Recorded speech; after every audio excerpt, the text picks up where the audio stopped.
Hi. So the day one of the crucial third test at the iconic stadium of Lords is over between England and India, and what a fantastic day of test cricket it was. Yes, there was no fours and sixes galore. There was no such baseball batting. There was no such stroke play. There was no such enthralling and exciting batting or bowling by any of the two sides. But it was test cricket at its purest best. This is the way how test cricket is to be played when the pitch has something for the bowlers. It is a little tricky, it is a little dicey, it is a little double pace, it has something for the seamers, it has a little turn, occasional turn on the because of the dryness, and also the ball doesn't come into the pitch, and that's where the real skills of a batter is tested, and that's where the real skill of a batting side and its application is tested. And when you win the toss and decide to bat, this is what is expected out of you. You cannot approach a test match on a tricky pitch by trying to run away from it or try to blast your way out by hitting out and then committing harakiri and suicide and then call it as baseball. No, that is not test cricket, because sometimes you have to apply yourself, you have to slog it out, you have to take some blows, you have to have some narrow escapes, you have to look ugly to succeed. And this is what test cricket is all about, and this is what England was tested today. And it was tested whether England would be able to adapt to it, because they have been too long playing that baseball approach and there has been too much of a hype and hoopla around it, but they have been falling short when they had to show some application. And today there was another examination for them after they won the toss and elected to bat on that two-pace pitch. And then thankfully they showed that they have the hunger to succeed in those kind of pitches. They have still trust and belief in the pure form of test cricket. They also showed that they are capable of giving respect to the conditions, to the pitch, to the quality of the bowling attack, and to a great test playing country like India. And they knew that they have to show some attritional cricket, they have to perform some combative cricket, and that's the way they could really be in this game and and achieve an upper hand at the end of the test.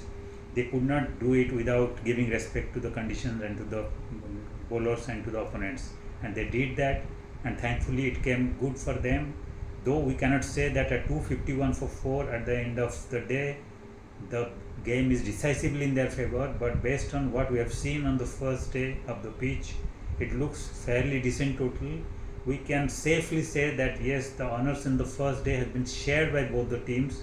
It cannot be one-sided by any of the two teams. But if the pitch continues to be like this and it continues to throw a little bit of challenge, a little bit of movement, a little bit of spin, and a little bit of slowness, then England can claim to have a little advantage at the end of the day one, provided they don't throw it off, provided they don't blow it away tomorrow in the first session, because the new ball has been taken. For first 10-15 overs it will have a little help, but not that much till the time the lacquer is there. Once it starts coming out and the ball becomes less shiny at one end and more shiny at the other, that means around 10-15 over mark, then the ball starts doing something funny and it starts moving around a little prodigiously, and that's where Bumrah, Siraj and Akashdeep can be a handful.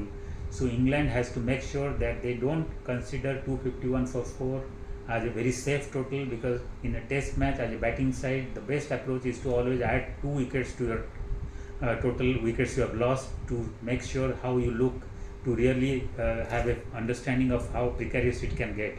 So England has to remember 251 for 4 can become 251 for 6 very soon if they are little lethargic or they are little complacent, because exactly the same thing happened when the day started. They were 39 for no loss, and then all of a sudden they became 44 for 2 with one very casual and unfortunate dismissal of Dockett to the leg side catch, and then a Jaffer coming on the way of Crawley from Nitish Reddy, and Nitish Reddy in one over had 2 wickets, and all of a sudden England looked at sea.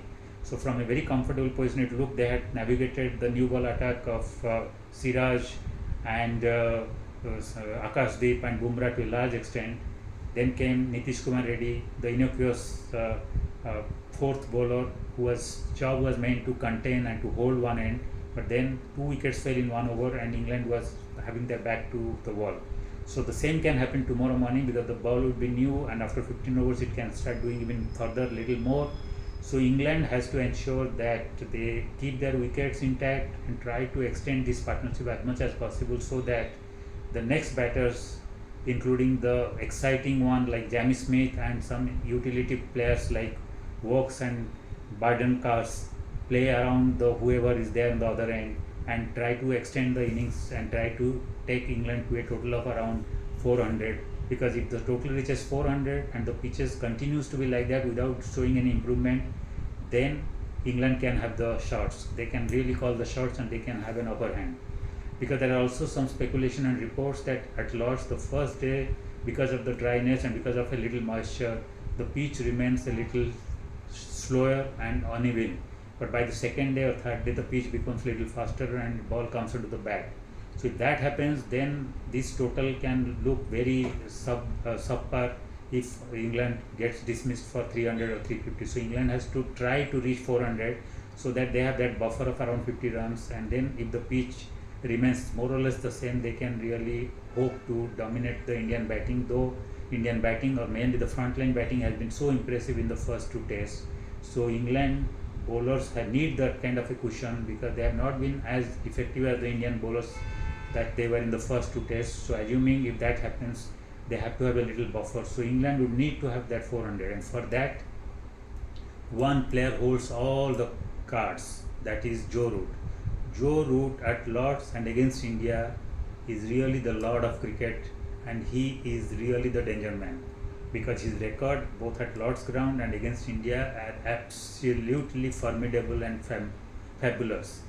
He has played 22 matches at Lord's, has scored around 2,121 runs so far, 7 centuries, 7 50s, which became 8th by the time today he reached his 50 against India, and he has an incredible average of around 55 against at Lord's. So he is a man who enjoys, who loves batting at Lord's, and he has once again shown that same thing today, even while having difficulty in managing to play his natural game on a two-paced wicket and against bowlers who are really bowling fantastic. He has managed to hang in there. He has shown his quality and his pedigree by sticking it out there and then managing the difficult phases well, and finally ending the day at 99 run not out. And he's at the cusp of achieving one more century at Lord's, which would be his 8th, and one more against India, which would be actually his 11th century. What a fabulous record he has against India. No other batter comes close to him. He has 3,000 plus runs against India, which nobody has, because around 2,500 something Ricky Ponting has. So he's far off from Root. Root has 10 centuries. He's at the cusp of achieving his 11th, and he has 13 50s. He has scored 3,000 plus runs. His average is at an incredible 58 plus against India. So he loves to play against India. He relishes playing against India, and once again he has shown what a great threat he is against India. And he is at 99 not out. He would be so crucial for England if he manages to play the new ball tomorrow well and sticks around for another 1 hour or 1.5 hours. He can really score a big knock there against India, and that can really tilt the game decisively in their favor. And then Stokes, Cars, Wokes and Jamie Smith can really take the game away by their stroke play. So Root is the key player. He has shown his pedigree, his talent, and why he is one of the best in the business, if not the best, and why he is considered as the man capable of breaking all the records. So yes, Root holds the key, pitch holds the key. Without those two factors, it will be impossible. Without seeing tomorrow's game, it will be impossible to say whether England has really an upper hand. So we can safely say it is a evenly matched game at the end of the first day. The honours have been shared. England can really snatch the initiative if Root comes to the party and scores a big century tomorrow. We'll have to wait and watch to know how the game progresses tomorrow. Thank you.